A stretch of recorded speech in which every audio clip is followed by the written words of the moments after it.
அன்பார்ந்த எனதருமை யூடியூப் நேயர்களுக்கு வணக்கம். இதுவும் ஒரு முக்கியமான பதிவு தான். அதாவது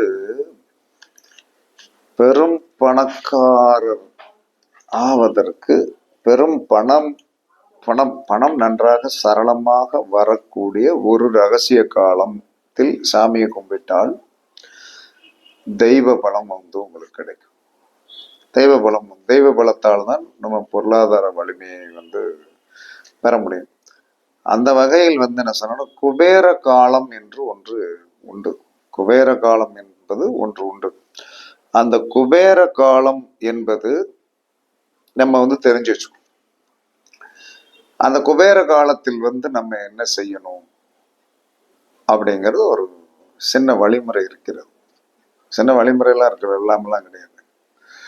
அப்ப குபேர காலம் என்பது ஒவ்வொரு வியாழக்கிழமையும் வருகின்ற மாலை 5:30 to 6 தான். மாலை 5:30 to 6, அரை மணி நேரம் தான். அப்ப வீட்டில் இருக்கின்ற இந்த ஹவுஸ் ஒய்ஃப்ஸ், மற்றபடி வேற யாரும் என்ன சொல்லணும் கும்பிட முடியாது.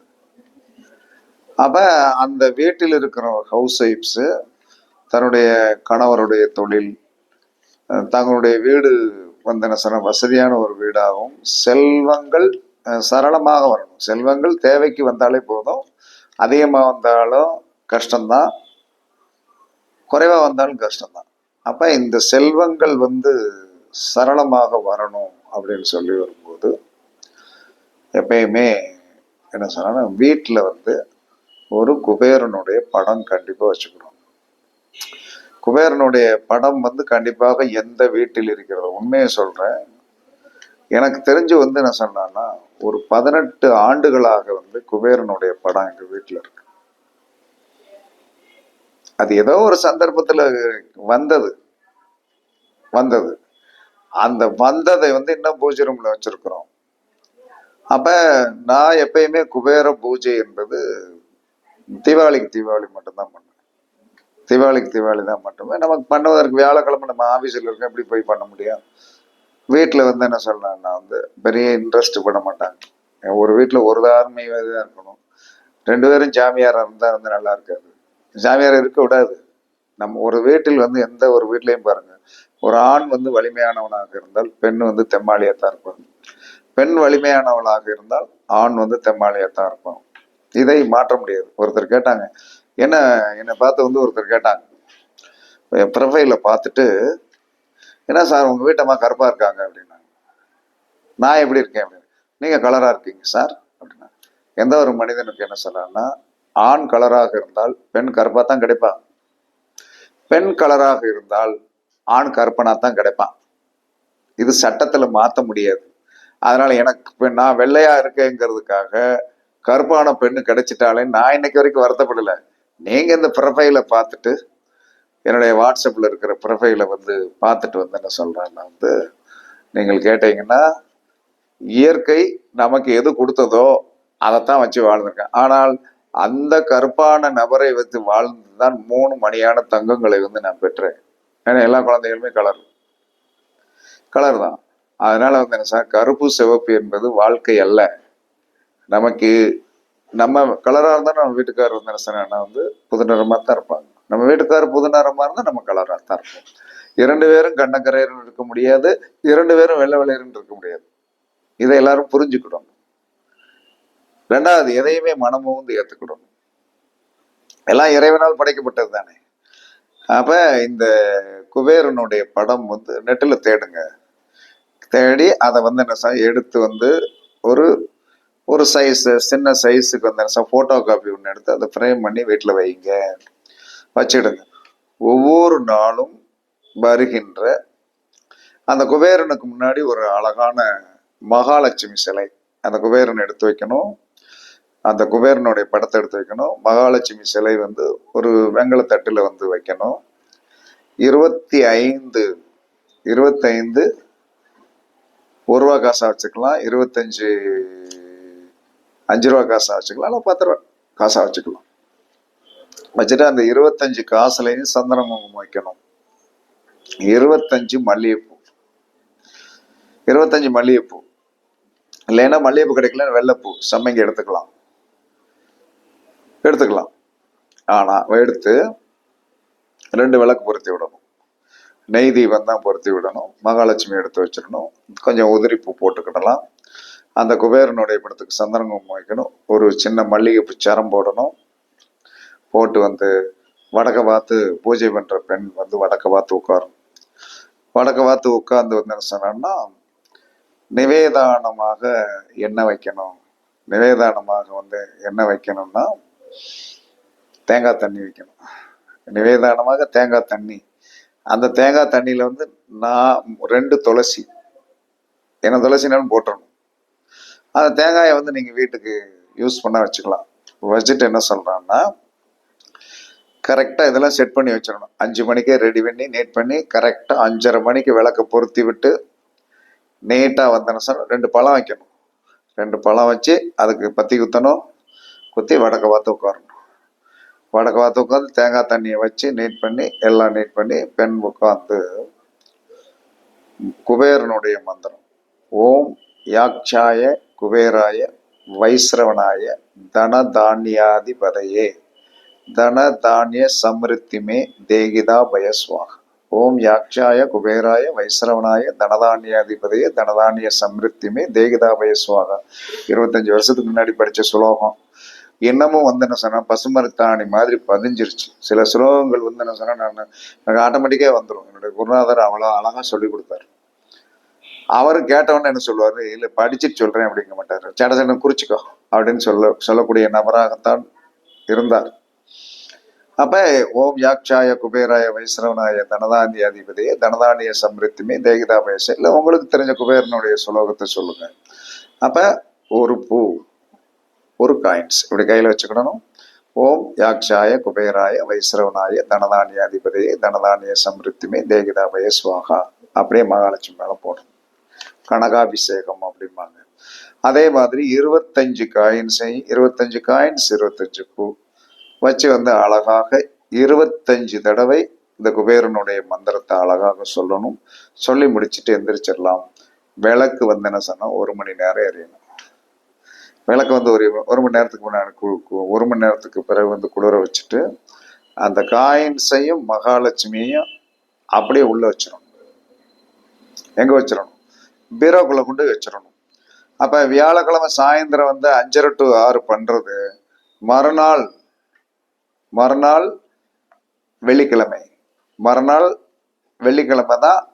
வெள்ளிக்கிழமை 5:30 to 6 தான். அது அப்படியே இருக்கலாம். அப்படியே உள்ள கூட இருக்கலாம். அப்ப வந்து என்ன சொல்றான்னா வந்து நீங்க வந்து என்ன சொல்றான்னா மறு வியாழக்கிழமை தான் எடுக்கணும். மறு வியாழக்கிழமை எடுக்கலாம். உள்ள வச்சாச்சுன்னா மறு வியாழக்கிழமை நீங்க எடுத்து அந்த காயின் சிறுவில் இருக்கிற அந்த சந்தனத்தை எல்லாம் எடுத்து நீட் பண்ணி கரெக்ட் பண்ணிட்டு அதை வந்து ஒரு குப்பியில போட்டு வச்சுக்கிடுங்க.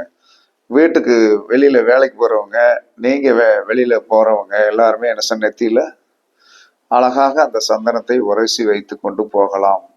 வசியமாகும். அப்ப எல்லாரும் நம்ம வீட்டுல இருக்கிறது இந்த மாதிரி தூக்கி தூரத்துல போட்டுருவோம். அப்படியே வந்து அந்த குப்பைவாளின்னு வந்து பூக்குன்னு ஒரு குப்பைவாளி இருக்க தண்ணியில கொண்டு போய் போடுவீங்க. சில விஷயங்களை வந்து நீங்கள் வந்து கண்டிப்பாக இந்த மாதிரி எடுத்து வச்சுக்கிட்டு குழந்தைகளுக்காக கணவர் போகும்போதும் அதை லேசா வந்து என்ன செய்யணும், பன்னீர் விட்டு லேசா தேய்ச்சி நெத்தியில வச்சு விடுங்க. நீங்களும் வைத்தீர்கள் என்று சொன்னால் அந்த வியாழக்கிழமை 5:30 to 6 பண்ணப்படுகின்ற அந்த காலம் குபேரனுக்குண்டான அற்புதமான காலம். இதுல என்னைக்காவது ஒரு நாள் வந்து என்ன சொன்னா வியாழக்கிழமை பண்ணும்போது புரட்டாதி நட்சத்திரம் கண்டிப்பா வரும். அது பயங்கரமான யோகத்தை கொடுக்கும். வியாழக்கிழமை 5:30 to 6 குபேர காலம். அதை இப்படி பண்ணி வந்து புறக்குள்ள வைக்கணும். என்னைக்கு இருந்தாலும் ஒரு வியாழக்கிழமை பண்ணும்போது புரட்டாதி நட்சத்திரம் எப்படியாச்சும் ஒரு தடவை டச்சா அதுல பயங்கரமான யோகத்தை வந்து நாம் அடைவதற்குண்டான வாய்ப்புகள் உண்டு. இந்த மாதிரி ஒரு சில நிகழ்வுகளை நீங்கள் என்ன சொன்னா தெரிஞ்சு வச்சிருக்கணும். நீங்கள் திருப்பதிக்கு போனா வந்து அது வந்து ஒரு ஜாலி ட்ரிப் தான். எந்த திருப்பதிக்கு போனாலும் எந்த கோயிலுக்கு போனாலும் என்ன சொன்னா ஒரு ஜாலியா இருக்கும். ஒரு 2 நாள் வந்து ஹாப்பினஸ்ஸா இருக்கும். கொஞ்சம் உணவுகள் வந்து வித்தியாசமா சாப்பிடுவோம். ஒரு வீட்டை தவிர வந்து கொஞ்சம் வெளியிடத்துல தங்கி இருப்போம். இது வந்து ஒரு புத்துணர்ச்சியை கொடுக்கும். கண்டிப்பா கொஞ்சம் மூளையில் வந்து கொஞ்சம் இருக்கின்ற நெகட்டிவ் ஆக்டிவிட்டிஸ் ஆஃப் வியூகங்கள் சரியாகும். அதெல்லாம் இல்லைன்னு சொல்ல முடியாது. இன்னைக்கே நம்ம உள்ளூர் கோயில்ல போயிட்டு வந்தோம்னா ஒரு ஒரு ஃப்ரெஷ்னஸ் கண்டிப்பா கிடைக்கும். அதுல எல்லாம் மாற்றம் கிடையாது. அதே மாதிரி இந்த பூஜையை வந்து எந்த ஒரு மனிதன் வியாழக்கிழமை கரெக்டாக செய்கிறானோ, குபேரனை வழிபாடு பண்ண பண்ண பண்ண பண்ண பண்ண குபேர சம்பத்து வந்து கண்டிப்பாக கிடைக்கும். இது சத்தியமான உண்மை. பயங்கரமா வேலை செய்யும். 100% வேலை செய்யும். அப்ப வியாழக்கிழமை 5:30 to 6 குபேர காலம். இந்த குபேர காலத்தை எந்த ஒரு மனிதன் நான் சொல்லுகின்ற இந்த முறைப்படி 25 ரூபா காயின்ஸ், இந்த தேங்காய் தண்ணி இருக்கு பார்த்தீங்களா, பூஜை பண்ணி முடிச்ச உடனே அந்த விளக்க குளிர வைப்பீங்களே, அப்படியே யார் பூஜை பண்ணீங்களோ அவங்க அந்த தேங்காய் தண்ணியை குடிச்சு துளசி இலையை சாப்பிடணும். அப்படி சாப்பிட்டு விட்டீர்கள் என்று சொன்னால் உங்களுக்கு குபேர சம்பத்து என்று சொல்லக்கூடியது பணம், பொருளாதாரம் எல்லா வழிகளிலும் எங்கெங்க அடைச்சிருக்கோ அதை பூரா வந்து கட் பண்ணி விட்டுரும். தேங்காய் தண்ணிக்கு வந்து அவ்வளவு மரியாதை உண்டு. அதுல 4 இலை போட்டு வந்தேன்னு சொன்னா, 4 இலை என்னது, துளசி இலை போடணும். துளசி இலை போட்டு வந்தேன்னு சொன்னா, வாரத்தில் ஒரு முறை இந்த பூஜையை எந்த ஒரு மனிதன் செய்கின்றானோ அவன் சிறந்த செல்வாக்கு உடையவனாகவும் பேங்க் பேலன்ஸ் வந்து அதிகமாக இருக்கக்கூடிய ஒரு நபராகும். பேங்க்ல பேலன்ஸ் இருக்கணும். ஒரு 50,000 கிடக்கணும். அந்த 50,000 கிடந்ததுன்னா என்ன சொல்றான்னா, அவனுக்கு வந்து ஒரு சந்தோஷம், எப்பயோ ஒரு அவசரத்துக்கு எடுத்துக்கலாம் அப்படின்ட்டு. அப்படி ஒரு நிலைமையை உருவாக்கக்கூடிய சக்தி உள்ள காலம்தான் அந்த வியாழக்கிழமை 5:30 to 6. ஏன்னா வியாழக்கிழமை வந்து 1 to 2 வந்து என்ன சொல்லலாம்னா வந்து குருவார், 2 to 3 செவ்வாய், 3 to 4 சூரியன், 4 to 5 வந்து என்னது சுக்கிரன், 5 to 6 புதன். அப்ப புதன் ஒரு விதத்தில் யார், பெருமாள். அந்த வியாழக்கிழமை பெருமாளுக்குண்டான அந்த புதனுடைய ஓரையில் வந்து இந்த 5:30 to